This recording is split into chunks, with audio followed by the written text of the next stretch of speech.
How will Zinedine Zidane set up Real Madrid for the 2019-20 season? I'm Statman Dave, welcome to the Squawka YouTube channel. If this is your kind of content, hit like and subscribe for plenty more wonderful football videos. Anyway, let's dive in.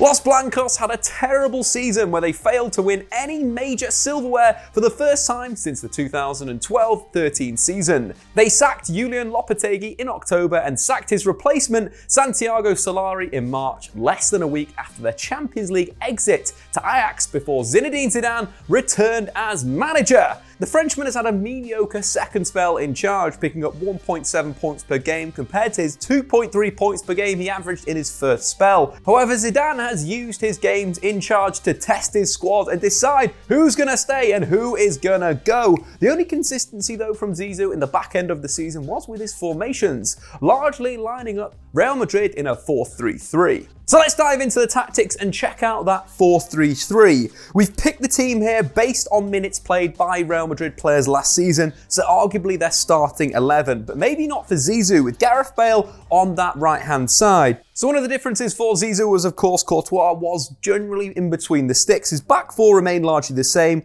with Marcelo providing a little bit more attacking threat from left fullback than Carvajal on the right-hand side, although he did move into the final third in certain instances. The midfield base that we always sort of come to recognise as Zinedine Zidane Real Madrid team, with Casemiro holding, working back, working the flanks, protecting the space where those fullbacks are pushed forward, with Luka Modric and Toni Kroos in midfield. The front three that Zidane played with, he had a number of different players coming in and out. We'll talk about a little bit more on that later on. But this, in terms of minutes played, was the most frequent front three: Asensio, Benzema and Gareth Bale. Benzema, of course, operating in that deeper position, Gareth Bale entering the box, and Asensio being a little bit more of a winger than we kind of expect from on the right-hand side. Unfortunately for Asensio, he's going to miss the entirety of the campaign with a terrible knee injury he picked up against Arsenal. But that was how Real Madrid largely set up last season in the 4-3-3, so I think it's time to talk about the players who came in. The big one, of course, was Eden Hazard's move from Chelsea to Real Madrid.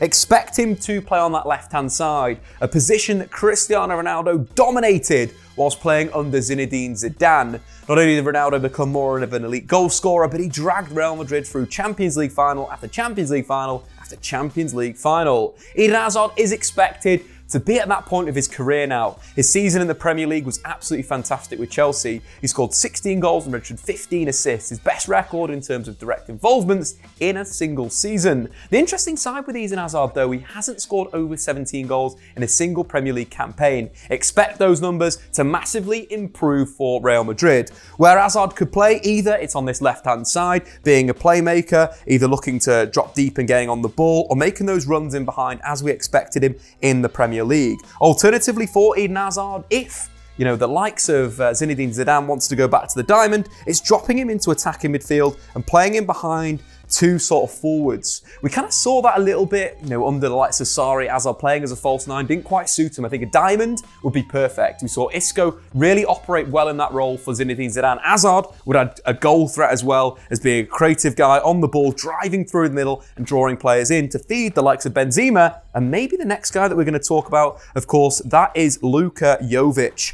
Signed from Eintracht Frankfurt, the Serbian forward was lethal last season, scoring so many goals, 27 goals in the Europa League and Bundesliga combined. The thing with Luka Jovic is he's such a threat when he's in the penalty area. Very, very good. He scored a goal every 115 minutes in the Bundesliga, a dangerous penalty box striker capable of scoring with either foot or his head. Take his 25 goals that he scored in the Bundesliga, 10 have come from his right, 10 have come from his left, and 5 have come with his head, showing that he could either be a good penalty box striker, can operate in and around that zone. In this 4-4-2 diamond, we could see Eden Hazard playing as a number 10 and Luka Jovic partnering Benzema up front. We've also seen Zinedine Zidane toy with a 4-4-2, a flat 4-4-2, bringing in the likes of Vasquez onto that right-hand side. How it could look, Casemiro maybe dropped, you put Kroos, you put Modric into central midfield, Vasquez goes out to the right, Hazard to the left, and it's almost like a classic 4-4-2. We saw that a little bit with Zinedine Zidane, with Cristiano Ronaldo and Benzema up front, and this partnership between the Serbian striker and the Frenchman could really unlock the door for Real Madrid. So next on the list for Real Madrid signings, of course, is Ferland Mendy. What a job Real Madrid have done this summer, re-strengthening their side for Zidane. In terms of Ferland Mendy, of course, would come in for Marcelo. Marcelo's so good going forward, but Ferland Mendy could be a defensive option for Zidane, considering that he was only dribbled past twice last season. Not only that, he might not be as attack-minded as the Brazilian, but still creates 1.4 chances per game, which in fact was the same as Marcelo managed last season. And at 23 would be the long-term replacement for the Brazilian fullback. And in terms of if you're looking to improve your attacking aspect of your game, who better to learn off than the best attacking left-back that we've ever seen in European football in Marcelo? Get into the comments below, do you agree with that, or is it Roberto Carlos or anyone else? Who was the best left-back ever? Get into the comments. Right, so let's move on to another signing. Brazilian wonder kid Rodrygo joins from Santos following Vinicius Jr.'s steps of moving from Brazil to Real Madrid. In 49 appearances for Santos, he scored 10 goals and got 5 assists, but the potential is all there for him to be a superstar, capable of either operating on the right-hand side as a number 10, on the left-hand side, a very flexible forward, something that Real Madrid fans can be really excited for, seeing the Brazilian duo, Vinicius Jr. and Rodrygo, on either flanks. So let's move on to defenders. Eder Militao joined from Porto. The Brazilian centre-half, another very, very good player, but capable of playing right-back and centre-back. He won 82% of his 73 tackles in the Liga NOS last season for Porto. Not only has he got the pace on the cover, he looks like a very aggressive defender and could allow maybe Real Madrid to attack down more down the left-hand side with a centre-back playing on the right-back sort of position, similar to what happened to Sergio Ramos when he joined the club. Now it's time to talk about Japanese wonder kid Takefusa Kubo, who could come in for Real Madrid in a number of different attacking positions, like a few players that we've already spoke about, like Hazard very flexible, Rodrygo very flexible, and Kubo as well could play either number 10 behind the likes of Luka Jovic, could play wide left, could play wide right. Very technically gifted young Japanese forward, who in fact was on the books at Barcelona, and his hero is Eden Hazard, who he could be in the same team with. Imagine that combination, two very, very good dribblers on the ball together combining for Real Madrid on the counter-attack. But there are all the signings. Just to recap, Real Madrid have had a wonderful market signing the likes of Kubo, Jovic, Hazard, Rodrygo, Mendy and Militao. Fantastic work from Real Madrid. But how will Real Madrid set up this season? That is the question that we're going to try and answer right now.